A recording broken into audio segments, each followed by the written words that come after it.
Hello and welcome. You know that feeling when you get a simple idea, something you really want to do, but your brain immediately jumps to all the reasons you can't? It's like you're stuck before you even take the first step. Well, in this explainer, we're going to dig into a really powerful mental shift that helps you break through those exact barriers, turning that nagging feeling of can't into a real, actual plan of how. Our whole journey today kicks off with this, a goal so simple it almost sounds silly. Just go to the neighborhood park. Get outside a little more. It's simple, it's good for you, and honestly, it's something a lot of us would love to do more often. But it's not always that easy, is it? We have these great little ideas, but then this huge gap opens up between thinking about it and actually doing it. That's where all the friction is. And I think that's a feeling we can all relate to. And that friction, well, it usually looks something like what we're going to call the wall of can't. It's that instant voice in your head that starts listing off every single reason why something is just impossible. It's when our own thoughts literally become the biggest obstacle we're facing. So, for the person in our story, the very first brick in this wall is this feeling of dependency. I'd have to find someone to take me. Now, this isn't just about logistics. It's a thought that says, I can't do this on my own. And it just kills the idea right then and there. And then, bam, another brick gets slammed on top. I couldn't walk very much because of my knees. So now you've got a physical problem stacked right on top of the logistical one. And just like that, the simple idea of going to the park feels huge, almost impossible. The wall is built. Okay, but what if we could take that wall apart, brick by brick? It doesn't take some huge life change. All it takes is what we're calling the mental flip. It's this tiny but incredibly powerful shift in how you look at the problem, and it can change absolutely everything. This right here, this is the absolute heart of it all.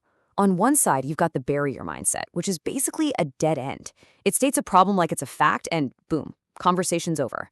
But the possibility mindset, that's an open door. It doesn't pretend the problem isn't there, it just reframes it as a question. How could I? It's a simple switch from a period to a question mark. So here's the deal. Once you start asking a different kind of question, you start getting totally different kinds of answers. Let's see exactly what that looks like when we apply this how question to those barriers we just built up. Okay, let's go back to that first brick in the wall. That statement of fact. I'd have to find someone to take me. From that I can't point of view, this is it, the end of the road, full stop. But after the mental flip, after asking, well, how could I find someone to take me? A new answer just pops up. There are neighbors I like who go there. And this is brilliant, because it shows the solution was probably there the whole time, just completely hidden behind that wall of can't. All right, now for the physical one. And let's be real, these can feel a lot tougher. I couldn't walk very much because of my knees. This feels like a non-negotiable fact of life, right? A total biological roadblock. But again, asking the how question changes the whole game.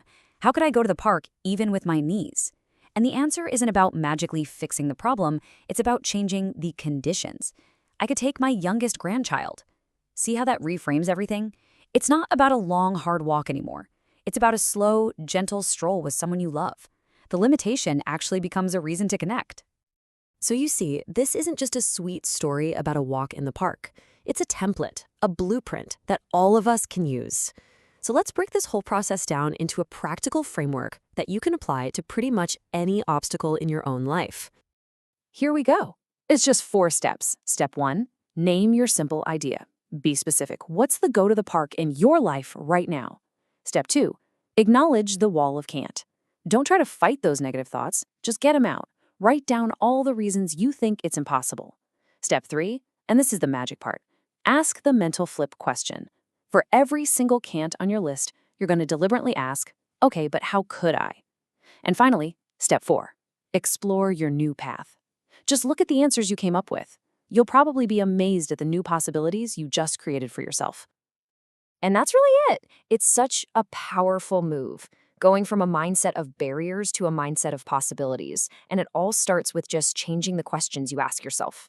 So as we wrap up, I'll just leave you with this to think about. What simple idea, big or small, are you going to find a way for today?